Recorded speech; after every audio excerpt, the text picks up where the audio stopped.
The Indian OTT streaming industry is expected to grow to $15 billion over the next decade at a CAGR of 22 to 25%. Calling it a revolution would be an understatement.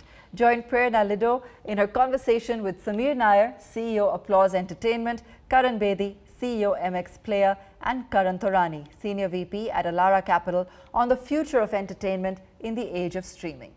We have a stellar lineup today. We have CEO of Applause Entertainment, Sameer Nair. We have Karan Bedi, the CEO of MX Player. We also have Karan Taurani, who is the Senior VP at Elara Capital. Welcome, guys. My name is Prerna Lidhoo. Hello. I would want to start with you, Mr. Nair, because you've worked in the industry when TV was at its peak with Balaji and Star, dominating the TV landscape. And now you're heading a company where which sort of seems to have cracked the OTT code with the blockbuster success of Scam 1992. What do you think has changed in the media and entertainment landscape in India in so many years? Can you please summarize that? Well, I think the biggest change that has happened in, say, the last 20 years is that, there's been a great degree of digitization that has occurred. So there was TV, and TV is a very linear medium, and it's not like a one-way kind of conversation with the audience. And it's linear, and it's time-bound and geography-bound. With the rise of the internet, then with the telecom industry, with the smartphone devices, and now with all the social media connectivity that has occurred, I think video over internet has been the single biggest phenomena in the last 15 years. It's only been growing. So, I mean, like 15 years ago when Facebook first started and when YouTube was happening, it was still smaller. But now it's really grown. A company like MX Player gets to 200 million, consumers who can consume content on their phone, on the fly. So, I mean, that's a revolutionary thing that's happened.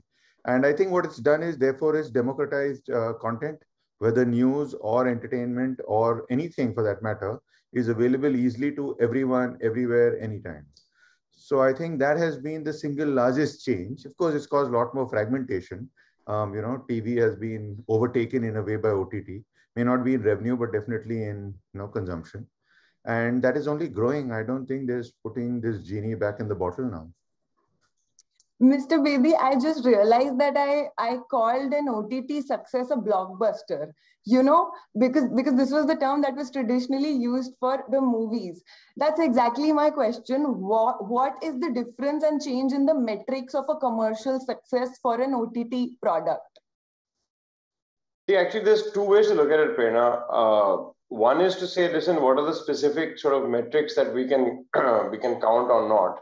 But the second thing is actually the entire business model has changed, where, typically speaking, a commercial success for, let's say, the film world used to be, okay, a film has collected this much money in the box office or so on and so forth. And what used to happen was that most sort of production companies were B2B entities, right? They would deal with cinemas, they would deal with channels. Today, I think the whole value chain has gotten integrated, and this is what you're seeing across multiple platforms in the world. So what has happened is that now the success metric has become what is the value you're delivering back to all your stakeholders. So if it's to a user, success metric has become, listen, do I enjoy the show? To the platform, it is, in the case of our platform, we are free. We are not, we don't charge money. It becomes minutes consumed, because minutes consumed translates to ad revenues. The more people watch, more people, the more ad revenue that we can generate. And to content owners, folks like Applause, it becomes, hey, listen, how many users or how many minutes did we generate out of that content? But the most unique thing about, I think, digital delivery over any other, traditional format has been that it has become properly measurable. You can actually go down and say, these many people watched this show in this pin code in Delhi in these 2 days. And that's something that no other traditional media has ever been able to do. Another metric, I would say, when a show becomes a meme. Because social virality, you're absolutely right. Social virality is something that's really, really important, right? Because it is today, social media overtook sort of traditional media a while ago, is the way I would think about it. So I think absolutely the popularity of how quickly your content translates to pop culture is very important, and it's easy to measure. So, I mean, I think we all put numbers out there. I mean, we are very transparent with many of our numbers. We talk about user figures. Probably we are the only platform that does that. Most other platforms won't share stuff like this once in a while in like a year-end report. But I think that, you know, it's now, I mean, we share numbers with our advertisers who are very happy to see what the actual numbers on the ground are. Right, of course you will, because you're at the top of your game. Moving from one current to another. So tell me, do you think that you've watched the industry in its entirety very closely? Tell me, is OTT as a medium forcing the industry stakeholders to think of new monetization models? Because all of them are experimenting right now. What do you think will stick in the long term? So I think, we are definitely going to see new monetization models. I mean, I'll just give an example here in terms of the other mediums of the industry. Single screen, movie content saw a transition from single screen to multiplexes. We moved up. You saw cable industry from Doordarshan Free Dish. We saw MSO, we saw DTH moving towards premiumization. I think when digital started, it's not been too long that 4G was launched and digital started, OTT started in India. And of course, the transition will happen wherein the earlier part of the audience, in terms of the large number of eyeballs or the consumption, is currently dominated by AVOD. But what you see in the last 12 to 18 months because of COVID is that a lot of the trends have accelerated towards SVOD as well, because people have started to, kind of accept that they're okay to pay for content on digital unless the content is very, very compelling. So I think there is a transition which is going to happen from AVOD to SVOD. So I'm not ruling out the fact that, AVOD will become smaller in share or something of that sort, but, SVOD will really catch up in terms of gain. So I think that is something, which is a very, very big trend to watch out for. And what that will do in terms of monetization, I think that's a very good thing, for the OTT platforms, because it will ensure stability in terms of cash flows. Which will further, help them invest into content, invest more into content. They'll have more visibility in terms of their revenues rather than just relying on AVOD. So I'm not telling that AVOD is a bad business model, but if you look at globally all the countries, you need to have a sizable SVOD to actually scale up in terms of content cost. Mr. Nair, tell me that survival of the fittest also means that how quickly you are able to adapt to change. Do you think that legacy production houses today, are they experimenting in terms of content and, other innovation, or they're simply reinventing the wheel? Do they need to change their strategies in that sense to stay relevant? When you refer to legacy production houses, there are first of all two types. So one is the movie industry, which has historically been innovative, experimental, risk-taking, because that's the way the movie business worked. That is, the producer or the studio would raise capital, make a movie, have it released in theaters, and then sell rights for satellite and now streaming, etc., etc. So there was a degree of risk and reward involved in that. That's how the business works. The TV business in the last 20 years, however, evolved on a commissioned model, which is that the production companies would essentially go to the channel and get commissioned by the channel to make something for a margin, like a cost plus model. And that's how TV evolved, the TV production business evolved. Now, streaming has come into the business. So like at Applause, we like to position ourselves as a traditional movie studio that makes series, right? So we invest money in content creation, we take the risk of making it, and then we license it to platform, right? So there is a risk, and then there is hopefully some reward. So I think the innovation that you talk about is happening all around us. I mean, I think a lot of innovation is driven by platforms. A lot of innovation is driven by, larger companies that are wanting to do different things. Of course, everyone has their own metrics, their own sort of goals to achieve. Like now everyone's, is looking for India to deliver the next 100 million. That's the, the real buzzword now. So the next 100 million will come from India. So that's like a big tricky thing, right? The next 100 million to come from India, paying customers, is easier said than done. So I think that's happening. And I think from a content point of view, see, these are like what? It's been 5-6 years since streaming really took off, right? In that time, we've produced numerous originals, many book adaptations, many international adaptations. There have been movies that have been made direct to platform. There have been anthology series, drama series, all kinds of things. So I think this is just the beginning. I mean, I think it's only going to grow from here and we'll get better at it. I think everyone is going to get better at this. Right. Mr. Taurani, there's a buzzword in the West, at least. It's called subscription fatigue. And it hasn't come to India because maybe we're still under-penetrated in that sense. A, do you think, is it real? And B, how can the industry drive solution? How can the industry solve this problem? Because people can't be expected to pay for 16 odd platforms. So is this real, first of all? So I think, yeah, I mean, there is some kind of subscription fatigue, especially in a country like India, where you have 60 plus OTTs today, and a large portion of the OTT is also just SVOD based, not only freemium or AVOD.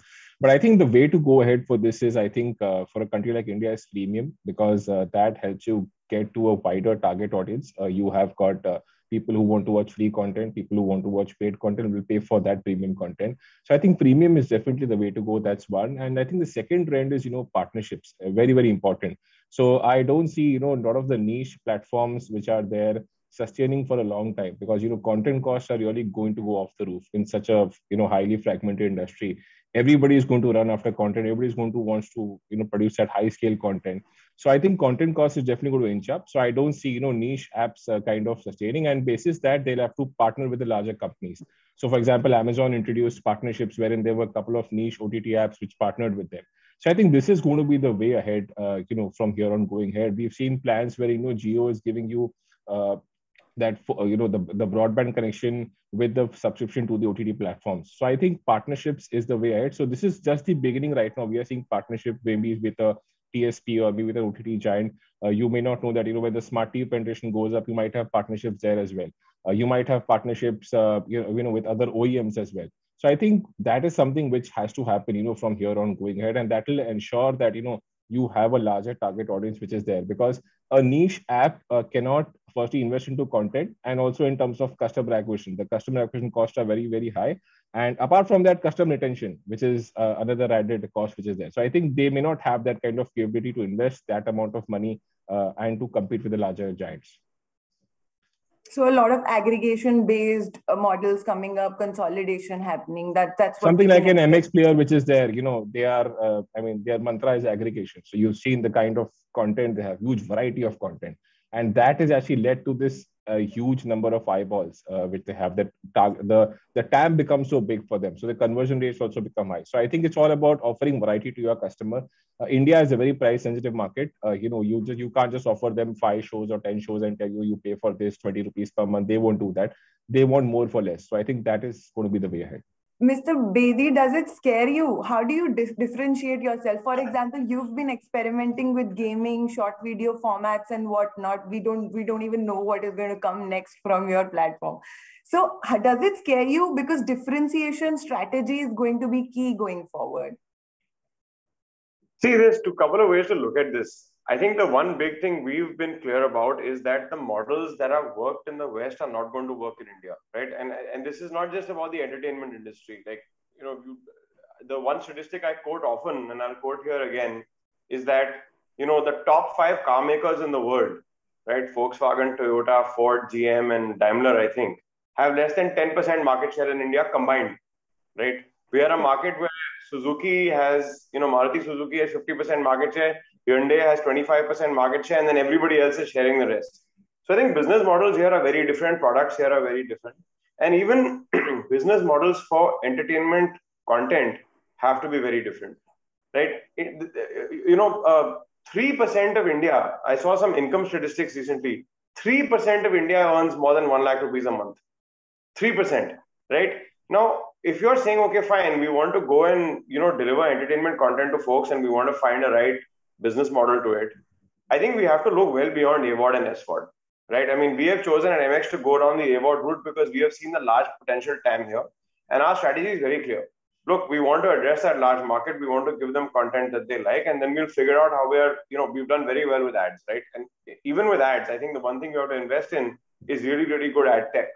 Right, you have to be able to deliver that value to your advertiser to get it back, and that's something that traditionally speaking, I would say media companies have not done compared to tech companies, right? Because the ad serving technology has been fairly sort of table stakes for the linear media industry, right? You didn't have to think too much. Your content worked. You went to an advertiser and said, "Listen, my content's working. Give me ads." Now you have to think 3 levels deeper than that. right? Whatever the content may be, you need to be able to deliver the right ad to the right consumer and be able to do it. The second thing is that even for paid models, right? As you said, we're experimenting with gaming. We've done very well with short video. We've just recently announced a transaction on that one as well. So I think what is happening is there is a lot of experimental monetization models that will have to come into play, right? And that could mean, for example, in the Western markets, TVOD never did too well, right? But in India, as Karan just pointed out, right? I mean, you can't simply go to a customer and say, listen, for these many shows a year, please give us this much money, right? So maybe the answer is to say, okay, fine, can you just charge a very, very small amount for a show? We don't know that. But the point is that there is a huge amount of experimentation that needs to be done to find what models will work for audiences. And we've been doing that, right? For example, one of the next things you're going to see from us is one innovation that we did was MX Gold, right? We don't restrict access to content. Watch it, wherever you want, whether you would like to pay or not. But if you want to watch it without ads, pay us a small amount of money. So that's sort of somewhere in between AVOD and SVOD.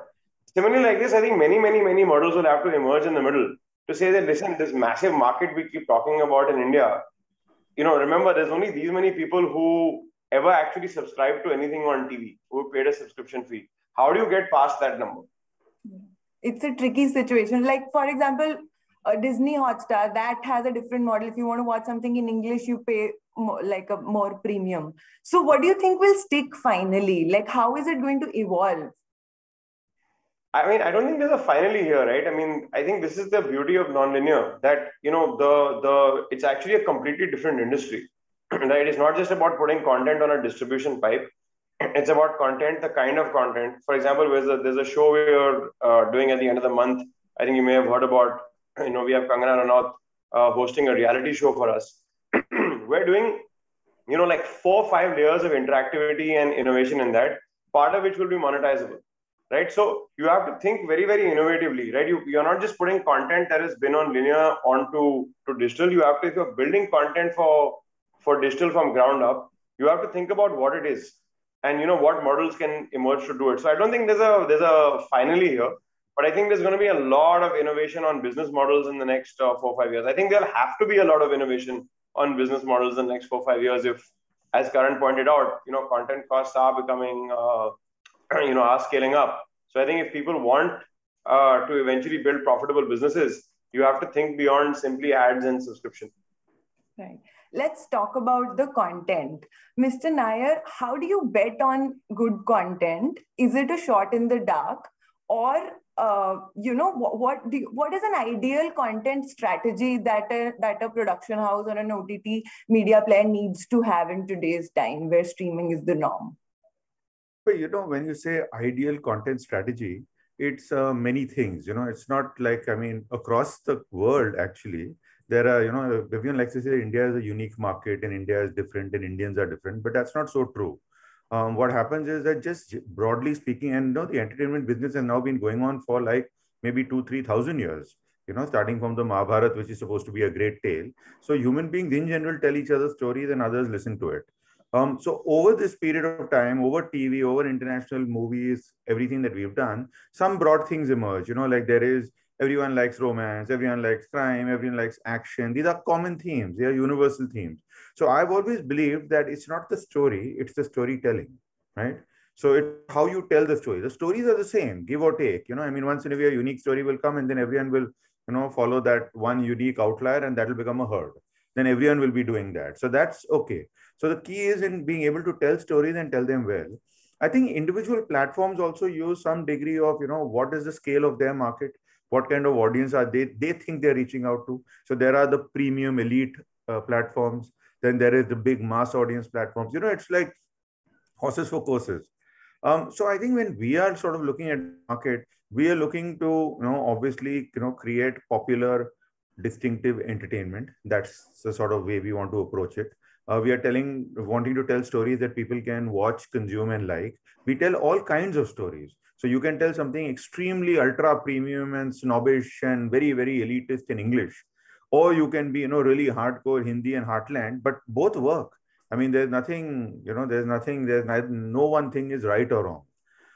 One thing that's happening in India, and that'll happen more and more, is that as the streaming platforms grow, audiences are going to increasingly see content from everywhere. So far what's happened is that audiences have been in a way segmented. So like a Hindi audience saw Hindi content. An English audience, tended to drift towards more international. South India was different. Now we are seeing everything together. And so audiences are also appreciating content from other languages, other countries, other types, and comparing it with their local.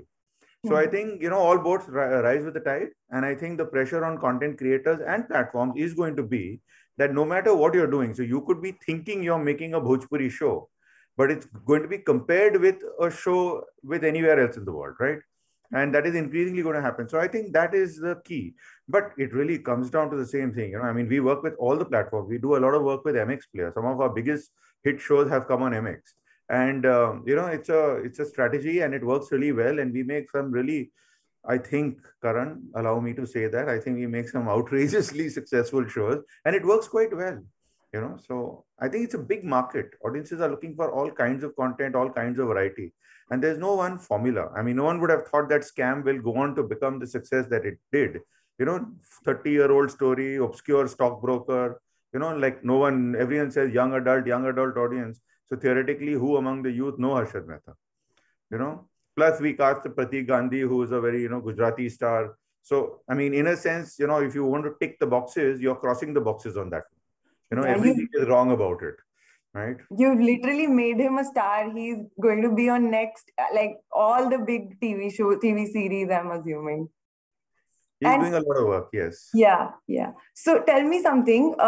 Give us a little sneak peek on how did Scam 1992 happen behind the scenes when you were betting on it, when you were producing it. Did you know that it was, obviously you didn't know it was going to be this popular, but what was the target audience? What was the psyche behind, who were you targeting? See, actually, I've been wanting to tell this story for a long time, right? Because when I was growing up, Harshad Mehta was a big name, and I recall he came in an article in India Today actually, where he was there. He was actually a murti of his was put in a Ganesh pandal, and they said that India worships Harshad Mehta or some such thing, and that thought stayed with me.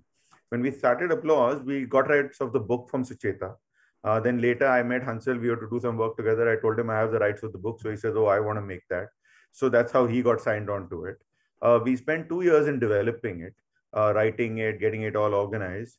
At one point, Pratik got cast. So it's been a process, So it was never that we were making Scam 1992 because we thought it was an outrageously good story to tell of a colorful period of India. And, great character. And, he's our own, Mr. Ponzi. So, good to do. As it came along really well. And I think all the different parts came together well. So this thought about casting with a whole collection of Gujarati actors worked well. I think the dialogues, Karan Vyas, the dialogues that he wrote were like totally outrageous, like really good dialogues. The music came together well. Hansel shot it so well. All the cast of characters that we assembled on it were really good. And I think then after that, the platform put some real muscle behind it. I mean, I think Sony Live went really, pulled out all stops to promote it. And it sort of, so sometimes what happens in the content business is no one sets out to make a flop. Like you don't set out to say that, no, let me make a really bad show or movie.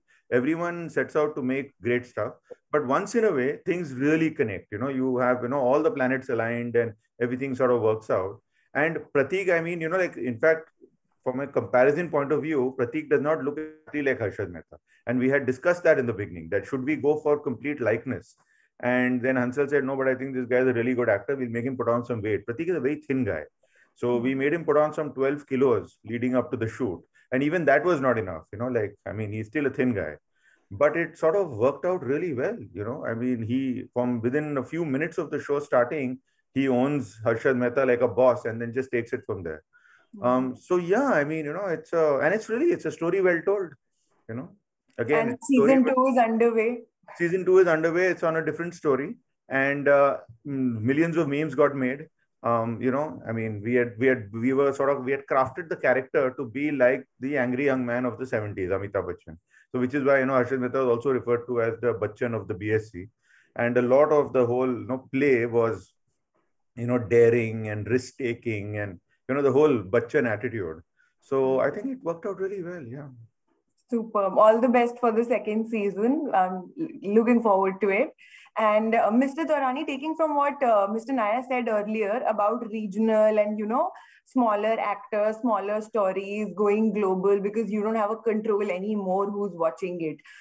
How big is the scale of regional subbing and dubbing industry going to be in, say, next 5 years? I think that's going to be the next big thing, in terms of content. So one of the reasons why I mentioned content costs will go up is that, you will see content being sold in terms of rights for multiple languages. Unlike earlier, a film content which was made in Hindi was sold only in Hindi. Now that dubbed content will be sold for a specific value because there is a dubbed audience out there for it. You saw what happened with Pushpa, right? I think this is just one example which you're seeing, just one spark. I think things are going to move in that direction. So that is just one about, within India regional. Second opportunity, in my view, is the overseas part. So, distribution of content has become so easy right now when you're going directly to the customer. A producer can just make a piece of content, tie up with a Netflix, and Netflix can do wonders with that content, in terms of dubbing into multiple regional languages. So if you look at a country like a US, typically when the studios make a film, only about 30-35% of the revenues comes from US market. The balance revenues are coming from the non-US markets. But when you look at a country like India, when you make feature films or any kind of content, for that matter, we just have feature film data right now. Only 10% of the revenue comes from non-India market. 90% is India market. So I think there is a huge potential for things to change in a very big way on those numbers, wherein a producer will be actually able to monetize the content in a much better way. And that will propel the producer to actually make more large-scale content because he knows there are multiple streams of monetization, not only in India, but globally as well. And then, of course, we've got this entire concept of cross-sell, upsell. So when a Sacred Games was made, if you look at some of the metrics which pointed out, a lot of the viewership, even globally, happened in Hindi language. So there's a large audience which is there, or maybe in dubbed as well. So I think cross-selling, upselling is also the next big thing which is going to happen as far as content is concerned. And we're just in the beginning of that because I think India has got a huge, pool of good creative storytellers. Our regional market, I mean, Hindi market obviously is very good, but the regional market is phenomenally strong, specifically Tamil and Telugu. We've seen so many remakes which are being made, from Tamil, Telugu to Hindi. So I think that entire creativity is going to play out in a very big positive way. And I believe that, this kind of content will reach global in some way. Right. And look at Korean shows. Who knew that Indians will be watching Korean shows like crazy, dubbed in Hindi, Money Heist, dubbed in English, Hindi, regional languages. It's just crazy. It's just went out of the box like anything. Yeah, I mean, look at the kind of marketing efforts Netflix is putting behind these shows, be it on social media. There is so much amount of word of mouth which is there. So I think this is, really just the beginning. And we are right now, as Samir also pointed out, we are in experimentation mode right now. We're just trying out different business models, different types of content, which suits, which doesn't work. Because India has a large audience. I think we need some more years in terms of, getting the track record right in terms of where things are heading. Because even today, right now, there is no secret sauce or secret mantra. No matter how much of marketing you do for a particular film or a particular web series, word of mouth is king nowadays. Because if word of mouth is poor on social media and, between the people, I think the film or the content doesn't do well. So I think this is all about the word of mouth, and this is all only going to grow. And dubbing and regional is definitely the next big trend in content, which I see. Right. Mr. Vedi, let me talk a bit about filmmaking as an art and writing, which is considered to be a creative process, right? But nowadays, a lot of platforms have an over dependence on data and analytics to guess, to judge what's working, what's not working, to predict rather. So how do you, as a somebody who's greenlighting scripts every day, how do you deal with this conundrum? Do you go with instinct? Do you go with data? See, there are, even in the human body, there are two distinct sort of nervous systems, right? There's the central nervous system and there is what they call the enteric nervous system, which is literally called your gut instinct.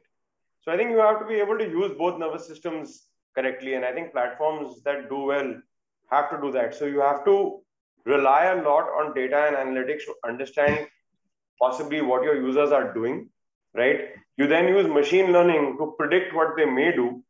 Right, because that's the difference between analytics and and machine learning or the data science. So you use data science to then predict what they may do, but then actually figuring out what to make to fit those, predicted behavior patterns is, I think, comes back down to skill, and instinct, and using the second nervous system. So I think it's a combination. I think you can't just say, listen, it's analytics or it's gut instinct. I think that it's always a combination of the two. I mean, I'll give you a great example. There's a show we did last month called Campus Diaries, right? It's very different from the standard sort of OTT fare, which is much more around drama, action, crime, etc. This is a college romance story, right? And one would imagine that, and it's done extremely well, by the way. It's one of our best performing shows. And when one was sort of planning this show out, there was this sort of consultation internally saying, hey, listen, this is a big deviation from what is sort of tried and tested and working in the data you're seeing back. But actually, what I think the analyst team did very well was they were able to pick up signals and say, listen, no, there is actually across, as Karan had pointed out earlier, we have so much content that we could pick out signals from what is working across multiple different kinds of content, and then use that to say, hey, listen, excuse me, we've identified this particular subset of folks that want to watch this, and then obviously it went over to the commissioning team and to the producers and writers to actually create a good show out of it. So it's a great combination of that.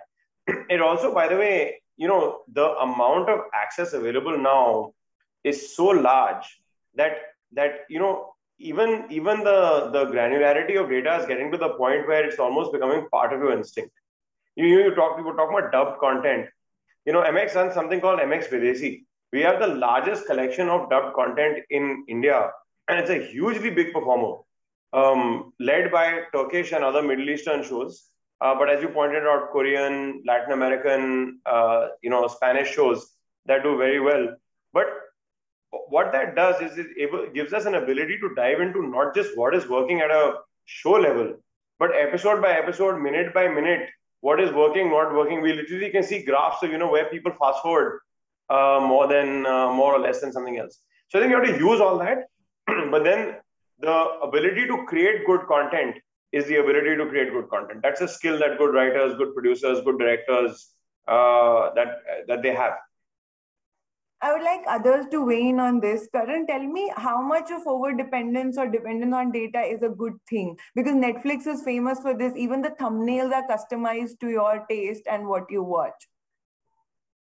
Right. So I think user experience is a very important thing, for any platform. Tech user experience is very important. And I think, of course, content is definitely is a very important aspect, because that's going to be the way in terms of the customers going to consume your platform. But if you don't offer a good user experience, the customers can tend to get really, irritated with that. So I think it is very important to invest a lot in terms of tech offerings, in terms of AI, in terms of knowing your customer.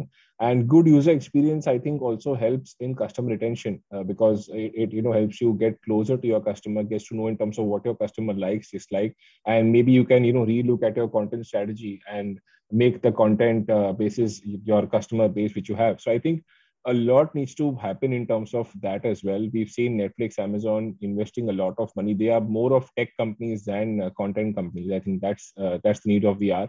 Hopefully, the Indian broadcasting companies also have that kind of approach, because without that, they really cannot scale up in terms of subscribers or in terms of, going the next level and competing with the larger giants. Right. Mr. Nair, do you also look at yourself as a tech company first and a creative agency later? Did you make, let me ask you very directly, did you make season 2 of Scam because the season 1 worked very well? Well, it's a very simple thing. The metric for a season 2 is always season 1.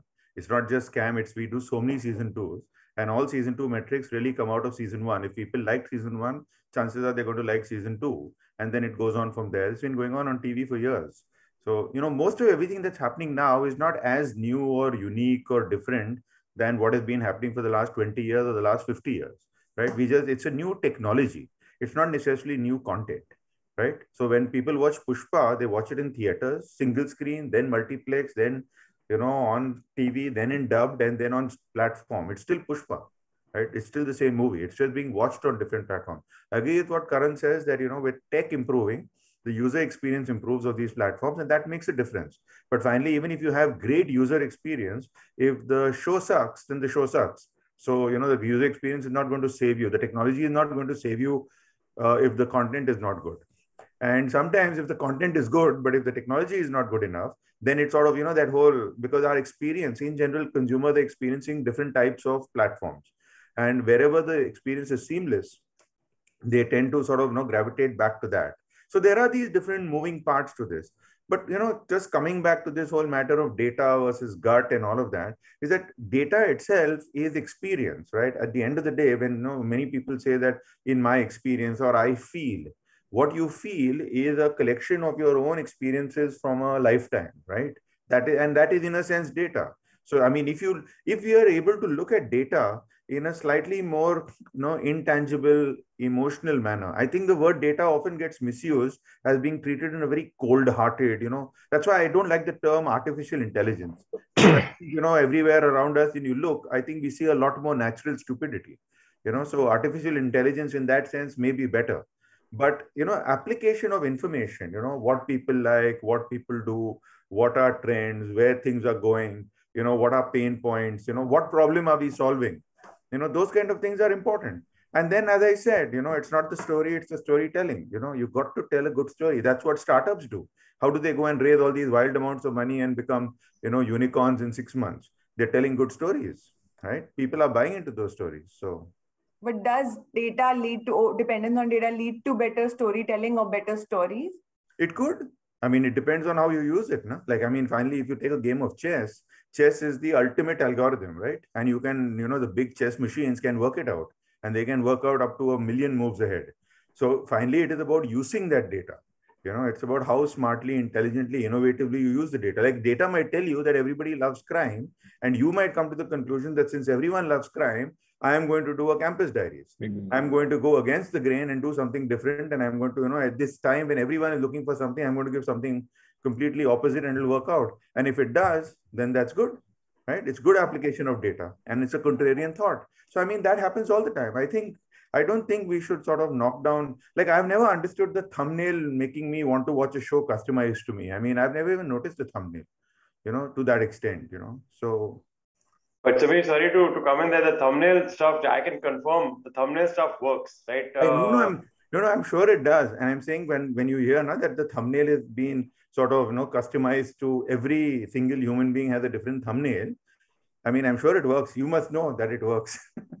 Also, how do you know it works? Like, had it been a different thumbnail and the person would not have clicked on it, how do you know that? So you do, so in any large platform of any type, not just entertainment, you do lots of what is called A/B testing, right? You have, let's say you have 50 thumbnails for a particular show. Those 50 are shown to, randomly selected, statistically significant groups in real time. And you measure how many people are clicking or not clicking and then what they're doing after they click. And the system works it all out sort of instantaneously and you get this back, on that basis. Let's say someone of your profile, clicks on a particular thumbnail versus another person of your profile, the click rate is higher than another thumbnail. We'll know at a very simplistic level that for your profile or your kind of profile, this thumbnail is working better. So we'll put that out. But I think Samir made a very, very important point, which is that the use of data to make decisions is not new. We just have better tools, right? For example, what I'm talking about in this thumbnail thing, if you were to do it imagine having to do this with a hoarding for a movie. You can't, right? You'll have to put up a hoarding. How will you figure out how many people have looked at that hoarding and, actually said, oh, I want to watch that versus something else? It was logistically impossible to do or extremely difficult to do. But it's not as if the movie industry or the TV industry hasn't been using user research, which is data, for decades. The thing is that now that access to data, the level of granularity, the tools available is just a lot more, it's a lot easier for anyone to do that. And then obviously, as Samir pointed out, it's up to us to be able to look at that and make, decisions at the end of it. And tend towards natural intelligence and not natural stupidity, hopefully. Very interesting times ahead. Let me quickly get your closing thoughts on what is going to be the next big tech disruption in the industry, according to you. And I all need unique answers from you guys. Mr. Samir, you can go first. The next big tech disruption. Tech disruption in the streaming industry.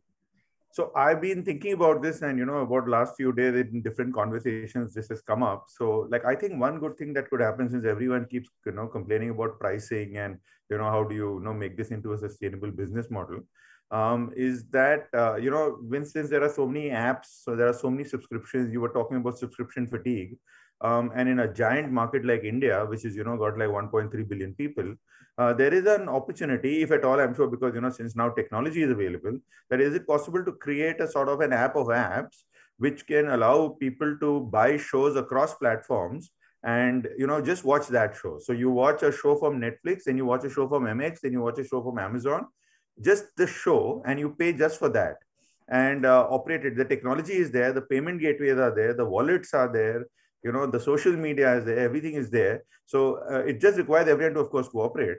But on that basis, that could be quite the the ultimate sachet pricing, that I want to watch only Sacred Games and nothing else. So I buy that, and then I take Bhokal, and I pay 10 rupees each for both, something like that. I think that could be quite cool. How I wish it was true today. No, that's why we are talking about futuristic science fiction, right? So that's what I think could happen. Yeah. Mr. Taurani, what do you think is going to be the next big tech disruption? I think two things here. One is, of course, we've seen a lot of dependence on cricket as a sports content, on the video streaming industry. I think over a period of time, say 3 to 5 year horizon, that could really change the other way around with the emergence of esports, other kind of sports which are there, metaverse, tech, AR, VR, everything put together. And a lot of the Gen Z, are actually going to move to OTT, and they haven't even consumed TV. So I think some kind of innovation in terms of the nature of content, the type of content consumption will actually happen over a period of time. And just to, second to Samir on that, just one more suggestion would be, we could have some sort of system wherein you actually know what content is where, because what happens in streaming is that, product discovery becomes very difficult. What do I want to watch? Okay, if I want to watch this, where will this be available? So I think some kind of a some kind of a system there development in terms of this movie or this show is on this OTT platform, that would make life much more simpler for a customer. So I think these two things could be some innovations which would come out. Yeah, I hope a lot of future startup entrepreneurs are watching this, because these are really great ideas. Like, you're talking about a catalog of sorts, right? Like a good old catalog. Very interesting. Mr. Bedi, we want to hear from you. I think, both, just to sort of reiterate both points over here, I think, yeah, these are all, I think tactical problems that can get solved quite quickly, because I think the big disruption that's going to come, apart from content and all of these things, is that if you look at the traditional cable industry, and the reason, and Karan covers these companies very, very deeply, not just in India, but in many parts of the world. Anytime you see an industry with supernormal profits in one part of the value chain, and cable companies had that, right? Because they controlled that last mile distribution and were charging a rent effectively. I think you're going to see disruption there, and OTT was that disruption, right? Companies said, okay, because of the internet, we're going to take the proposition directly to the user. So I think even all of these things today, right, saying that, look, there's content on multiple different platforms, discoverability is a problem, subscription fatigue is a problem, even for someone like us, right? Even when we don't charge a subscription, discoverability is a problem. I think all of this will converge into a couple of large platforms being the centers of discoverability, consumption, and eventually customer billing. Because finally, I think what the internet has done, and internet has now been around 30 years, and we're still feeling the effects of how it's hitting new industries. I think the internet has finally hit the entertainment industry in the last maybe 3 years, is what I would say. And saying, hey, listen, if you look at this entire value chain of where profits are being captured in this industry, you can no longer think about supernormal profits being captured in one part of the value chain. The information is too easily available now, right? It's the same thing that happened in many, many other industries. where you're not going to have, you are going to have to give users very transparent value for what they're seeing. So I think that's going to be one big model. But I think at an India level, one big thing that's happening, and I'm going to say it very openly, is that 2015 to 2020, in my view, was OTT differentiating from TV and saying, hey, listen, we exist and come watch us. 2020, I would say late 2020 to now, whatever you want to call it, 2025, 6, 7, whenever, OTT is replacing TV. I think TV has there's 200 million TV sets in India, including cathode ray and including all CNS households, right? There are 600 million smartphones in India already. There's going to be a billion plus in time. So I think that's the trend that's happening. I think it's going to become completely user centric, and it's going to move 100% digital. I think the TV industry, linear TV distribution industry, is staring at the next 3 years tops. I know, Karan, you and I disagree on this one, but yeah, that's what I was going to say. That yeah. I think What that are your it's views on this? faster, and I feel it'll go faster than everyone thinks. Yeah, so I mean, it could work actually that way, what Karan is pointing out. But if you look at right from the advertiser standpoint, currently, as of now, what we speak for the next 3 to 5 years, there is no threat of digital kind of replacing TV in terms of the ad spend part. As far as the SWOD or the subscription TV revenue is concerned, there are a lot of overhang in terms of NTO 2.0 pricing, and also people wanting to subscribe to platforms. But yeah, 10 years hence, I mean, TV is looking at a very dark future, because clearly, today's generation is not even seen TV. As I said, they've just explored digital, and I think they are used to watching content on digital. So they're not used to watching ads. They're used to watching SWOT content. So I think there's an entire habit change which is going to happen, consumption change which is going to happen in the next 10 years. So TV is definitely staring at a very dark future, I think, 8 to 10 years hence. Yeah. Very interesting times ahead, and hopefully when we meet 5 years from now, we would sit again and talk about in an adda like this, and things would have been so different. We today we don't even have an idea of what. Thank you so much for joining us, and thank you guys for watching. Hope you have a good day ahead. Thank you so much. Thank you.